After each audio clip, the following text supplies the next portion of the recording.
नमस्कार, मी पंजाब डक। मी आलोय केरळ राज्यामध्ये कोची शहर आहे। कोची शहरमध्ये ह्या लुलू मॉलला या ठिकाणी आलेलो आहे आणि या ठिकाणून आपल्या महाराष्ट्रातल्या शेतकऱ्याला अंदाज देणार आहे। राज्यातल्या शेतकऱ्याला सांगू इच्छितो की आपल्या महाराष्ट्रामध्ये उद्याच्याला 27 सप्टेंबर 28-29च्या दरम्यान राज्यात जोराचा पाऊस पडणार आहे। म्हणून हा अंदाज सर्व राज्यातल्या शेतकऱ्यांना अंदाज लक्षात घ्यायचा। सांगायचं झालं तर हा पाऊस आजच 26 तारखेला म्हणजे 26 सप्टेंबरला विदर्भाकडे सुरू होणार आहे। चंद्रपूर, वर्धा, नागपूर, भंडारा, गोंदिया, यवतमाळ, वाशिम, हिंगोली, परभणी, नांदेड म्हणजे आज 26 तारखेला मध्यरात्री त्याला हा पाऊस सुरू होईल।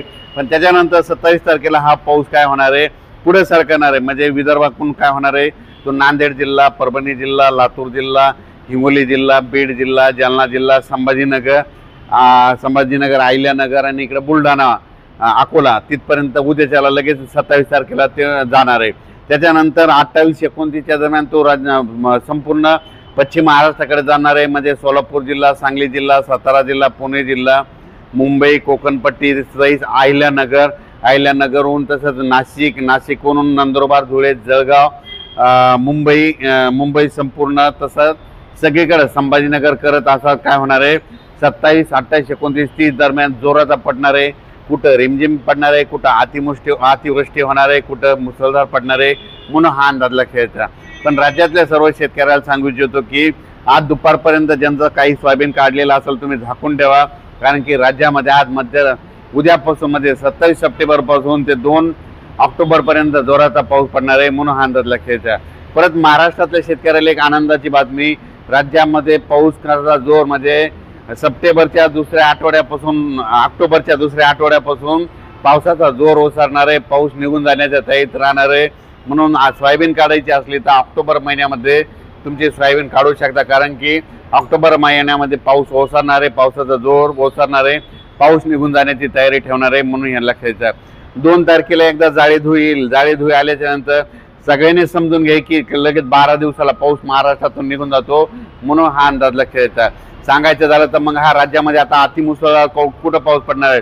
माझी सर्व शेतकऱ्याला विनंती की तुम्ही काय करायचं की आता जे 27 ते 30 2 ऑक्टोबरपर्यंत जे पाऊस पडेल ते सोलापूर जिल्हा, लातूर जिल्हा, नांदेड जिल्हा, परभणी जिल्हा, जालना जिल्हा, संभाजीनगर, बीड जिल्हा, धाराशिव जिल्हा, सोलापूर जिल्हा, सांगली, सातारा, त्याच्यानंतर पुण्याच्या नंतर अहिल्यानगरहून मुंबई, नंदुरबार, धुळे तसंच कोकणपट्टी पूर्ण जोराचा पडणार आहे। कुठं अतिवृष्टी होईल, कुठं रिमझिम पडेल, कुठं मुसळधार होईल, कुठं काही ठिकाणी पेंडवालता पडेल, पण पाऊस पडणार आहे। त्याच्यानंतर अद्यापही आतापर्यंत महाराष्ट्रात ज्या ठिकाणी देखील पाऊस पडलेलाच नाही त्या ठिकाणी देखील हे पाऊस शेवटचा असेल। म्हणून हा अंदाज सर्व राज्यातल्या शेतकऱ्यांनी लक्षात घ्यायचा। आणि तुम्हाला एक सांगू इच्छितो, मी एक कामासाठी आम्ही केरळ या ठिकाणी अभ्यास करण्यासाठी आलो होतो।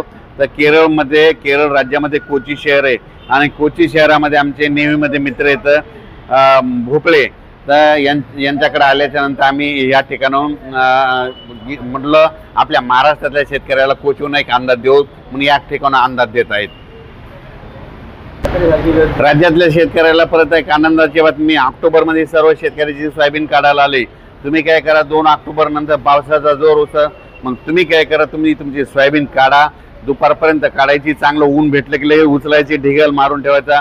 पण हे गेल्याच्या नंतर तुम्हाला सांगतो ऑक्टोबर महिन्यात देखील काय असतं म्हणजे स्थानिक वातावरण तयार होऊन अर्ध्या घंट्याचा 1 तासाचा पाऊस पडत असतो। म्हणून हा राज्यातल्या सर्व शेतकऱ्यांनी अंदाज लक्षात घ्यायचा। ऑक्टोबरमध्ये पावसाचा जोर ओसरणार आहे, म्हणून शेतकऱ्यांनी सोयाबीन काढण्याची तयारी देखील ठिकाणी म्हणून हे लक्षात घ्यायचं। आणि त्याच्यानंतर या 27 ते 2 ऑक्टोबर दरम्यान जे नदीकाठचे शेतकरी आहेत, तळ्याच्या बाजूचे आहेत, काही ठिकाणी एक्सेस पाऊस जास्त पडणार आहे। मग जास्त पाऊस पडल्यामुळे नदीला पूर येणार, पूर आल्याच्या नंतर तळ्यामध्ये पाणी जाणार, तळ्याचं पाणी सोडावं लागणार। त्याच्यामुळे आपण आपल्या पाळीव प्राण्यांची स्वतःची काळजी घ्या। या पावसामध्ये विजेचं प्रमाण एक जास्त असणार आहे, वाऱ्याचं देखील प्रमाण जास्त असणार आहे। म्हणून हा अंदाज लक्षात घ्यायचा। आणि थेंबामध्ये देखील मोठ्या थेंबाचं प्रमाण असणार आहे, म्हणजे कमी वेळेत जास्त पाऊस पडणार आहे। म्हणून हा अंदाज लक्षात घ्यायचा। अचानक वातावरणात बदल झाला लगेच एक उद्याच्याला मेसेज दिला जाईल। धन्यवाद।